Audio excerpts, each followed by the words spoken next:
এই তো আজকে সকাল সকাল ঘুম থেকে উঠে পড়লাম, উঠে সব কাজ বাজগুলো সেরে নিচ্ছি আস্তে আস্তে। এদিকে মাম্মাম ঘুমাচ্ছে আর ওর পাপা কাজে যায় বলে রেডি হচ্ছে। আর আজকে আমার একটা খারাপ স্বপ্নে ঘুমটা ভেঙে গেলো সকাল সকাল, তাই উঠে পড়লাম আর ঘুমালাম না। আর সব কাজ টাজগুলো সেরে নিচ্ছি, ঘরটা ঝাড় দিয়ে নিচ্ছি, তারপর আরও কাজ আছে সেগুলো করে নেবো। টুকটুক করে ঘরটা মুছে নেবো, বাসন মাজবো, বাইরেটা ঝাড় দেবো, তারপর মাম্মামের কাজ আছে, তারপর গিয়ে মামামের খাবার বানাবো, সকালের দুপুরের খাবারটা গুছিয়ে রাখবো, আমাদের খাবার বানাবো। মানে সকালটা প্রচণ্ড একটা চাপের মধ্যে দিয়ে যায়। তারপরে এই যে সব কাজ বাজ ছেড়ে টেড়ে চলে আসলাম। এখন এই মানে অনেক মশলাপাতি আছে এখানে, মশলাপাতি ছাড়াও অনেক জিনিস আছে, সেগুলো মানে এক জায়গায় মানে কী বলবো প্রচণ্ড এলোমেলো হয়ে রয়েছে। কদিন ধরে গোছাবো ভাবছি আর হচ্ছে না, তাই আজকে টাইম পেয়েছি বলে গুছিয়ে নিচ্ছি। অনেক কাগজ ফাগজ আছে এর মধ্যে, কারণ রান্না করে যখন একাই তো করতে হয়, মাম থাকে তার মধ্যে, তাই মানে রান্না করি আর ওখানেই রেখে দিই। আবার যেটা জায়গা যেখানে না সেটাও সেখানে রেখে দিই। এই করে করে মানে জায়গাটা একদম মানে অপরিষ্কার হয়ে গেছে। তাই আজকে কোনটায় জিনিস আছে কোনটায় নেই এসব দেখে টেকে এক জায়গায় ভালো করে গুছিয়ে রাখবো। আর মামা এখনও ওঠেনি, মামা উঠলে মামাকে খাওয়াবো। তার মধ্যে আমি এদিকে রান্নাটাও করে নিচ্ছি। আজকে তেমন কোনো রান্না নেই, তাই রান্নার চাপ নেই, তাই আর যা যা কাজ আছে সেগুলো টুকটুক করে করে নিচ্ছি। কারণ না করলেই আজ করব কাল করব করে আর করা হয় না। এভাবে দেখা যায় দিনের পর দিন চলে যায়, কাজটা আর করা হয়ে ওঠে না, তাই আজকে সময় করে করেই নিচ্ছি।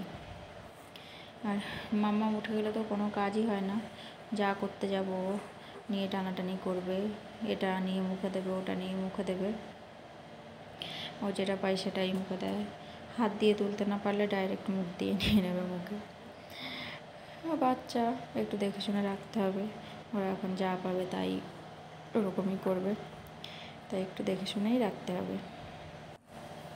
আর আমার তো কী বলবো আর, মানে আমি রাতবেলা মাম্মাম গায়ে টয়লেট করে দিয়েছিল ভোরবেলার দিকে, তাই মানে আর ঘর থেকে বেরোয়নি। মানে যে রুমে ঘুমাই সেই রুমে মানে দিশার পাপার জামাটা ছিল আর আমার এই প্লাজোটা ছিল, এটাই পরে নিয়েছি আর এখনও ছাড়িনি। আর হচ্ছে গিয়ে মানে দেখা যায় বাচ্চার খেয়াল রাখতে রাখতে সংসারের কাজ করতে করতে নিজের দিকেই খেয়াল রাখা হয় না। এটাই হচ্ছে মেয়েদের জীবন, মানে কাজ করেই যাও করেই যাও করেই যাও, মানে চোখ খুললে কাজ আর কাজ, আবার সেই রাতে চোখ বন্ধ করা ছাড়া সত্যিই আর মানে নেই। তার মধ্যে মামাটা এখন খুবই দুষ্টুমি করছে, রাতেবেলা ঘুমাতে চায় না। এইদিকে মামামের খাবারটা গুছিয়ে নিলাম, মামামের খাবারটা গোছানো হয়ে গেল, তার মধ্যে দেখছি মাম্মাম উঠে পড়েছে, তাই মামামের সাথে একটু খেলা করছি। আর এই যে মহারানী উঠেই হাসি, না দেখতে পেলেই কান্না করতো। পায়ের নুপুরের শব্দে বুঝতে পেরেছি যে মাম্মাম উঠে পড়েছে, তাই তাড়াতাড়ি করে গেলাম। চোখ খুলে দেখলো আছি, আর যদি চোখ খুলে এদিক ওদিক তাকাবে না দেখি তাহলে তো ওরে কান্না, মানে কি বলবো আর, নিঃশ্বাসই নেবে না এমন কান্না করে। আর এই যে ওর হাসি মুখটা, মানে সকালবেলা উঠে যেই হাসি মুখটা দেখি ওটা দেখলে মানে মনটা ভালো হয়ে যায়। আবার যখন ঘুমায় না মনে হয় কখন ঘুমাবে মানে অধৈর্য হয়ে যায়, আবার ঘুমালে মনে হয় কখন উঠবে এরকম মনে হয়।